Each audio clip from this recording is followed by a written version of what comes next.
नमस्कार मित्रांनो, परत एकदा आपल्या ॲक्टिव्ह चॅनलमध्ये सर्वांचे स्वागत आहे. तर आज आपण चार्ट पॅटर्नमधील ट्रायंगल पॅटर्न आणि त्याचे प्रकार पाहणार आहोत. चला तर मग व्हिडिओला सुरुवात करूयात.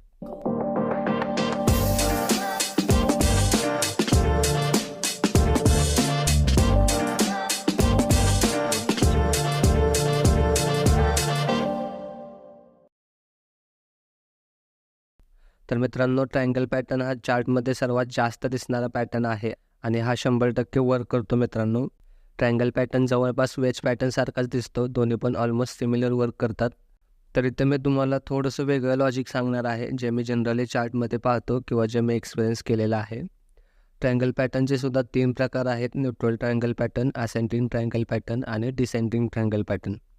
आणि मॅक्सिमम वेळा हे तिन्ही पण पॅटर्न न्यूट्रल पॅटर्नप्रमाणेच काम करतात. आधी आपण न्यूट्रल पॅटर्न पाहूया. तर हा पॅटर्न काही अशा प्रकारे दिसतो. यामध्ये प्राईस अशी रेंज बनवते आणि काही वेळानंतर कोणत्यातरी एका बाजूला प्राईस ब्रेकआउट किंवा ब्रेकडाऊन करते.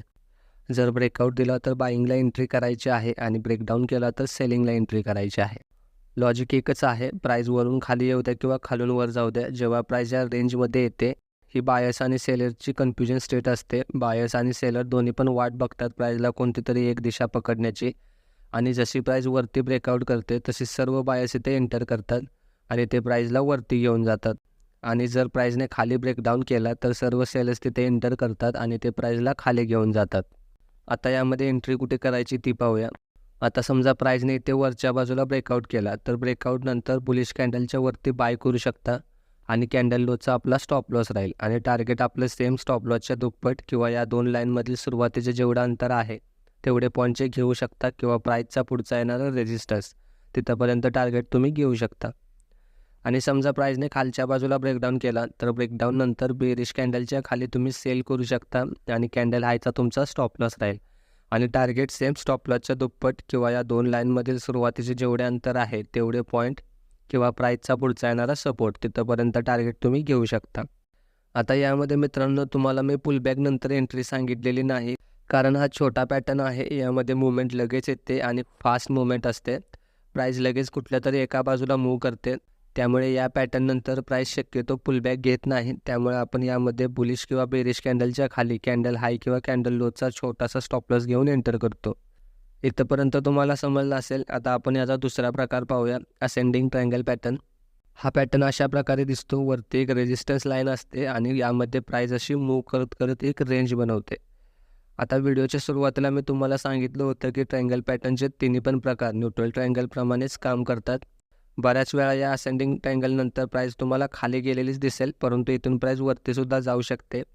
त्यामुळे आपल्याला दोन्ही कंडिशनला तयार राहायचं आहे. आता यामध्ये पण आपली एंट्री ज्यावेळी प्राईस ब्रेकडाऊन करेल त्यावेळी बेरिश कॅन्डलच्या खाली आपली एंट्री राहील आणि कॅन्डल हायचा आपला स्टॉप लॉस असेल आणि टार्गेट सेम स्टॉप लॉसच्या दुप्पट किंवा या दोन लाईनमधील सुरुवातीचे जेवढे अंतर आहे तेवढे पॉईंटचे किंवा प्राईसचा पुढचा येणारा सपोर्ट तिथंपर्यंत तुम्ही टार्गेट घेऊ शकता. इथंपर्यंत तुम्हाला समजलं असेल. आता याचा तिसरा प्रकार पाहूया, डिसेंडिंग ट्रायंगल पॅटर्न. हा पॅटर्न अशा प्रकारे दिसतो. खाली एक सपोर्ट लाईन असते आणि प्राईस अशी यामध्ये रेंज बनवते आणि काही वेळानंतर अशी प्राईस वरच्या बाजूला मूव्ह करते.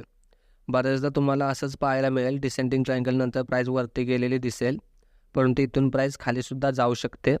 आता यामध्ये आपली एंट्री ज्यावेळी प्राईस ब्रेकआउट करेल त्यानंतर बुलिश कॅन्डलच्या वरती आपली एंट्री राहील आणि कॅन्डल लोचा आपला स्टॉप लॉस असेल आणि टार्गेट आपलं नेहमीप्रमाणे सेम स्टॉप लॉसच्या दुप्पट किंवा हे जे या दोन लाईनमधील जेवढं अंतर आहे तेवढे पॉईंटचे किंवा प्राईसचा पुढचा येणारा रेजिस्टन्स तिथंपर्यंत टार्गेट तुम्ही घेऊ शकता. इथंपर्यंत तुम्हाला समजलं असेल. ट्रायंगल पॅटर्न खूपच सोपा पॅटर्न आहे आणि तुम्हाला नेहमी पाहायला मिळेल, त्यामुळे याला व्यवस्थित ट्रेड करा. लक्षात असू दे, यामध्ये आपल्याला ठरवून ट्रेड घ्यायचा नाही की प्राईस खालीच जाईल किंवा वरच जाईल. बऱ्याच वेळा हे पॅटर्न ट्रेंड कंटिन्युएशनचे पण काम करतात, त्यामुळे ज्या बाजूला ब्रेकआउट किंवा ब्रेकडाऊन करेल त्या बाजूला आपण एंटर करणार आहोत. एवढं लक्षात असू द्या आणि आज आपण इथे थांबूया. भेटूया पुढच्या व्हिडिओमध्ये. तोपर्यंत काळजी घ्या आणि आपले व्हिडिओ पाहत राहा. धन्यवाद.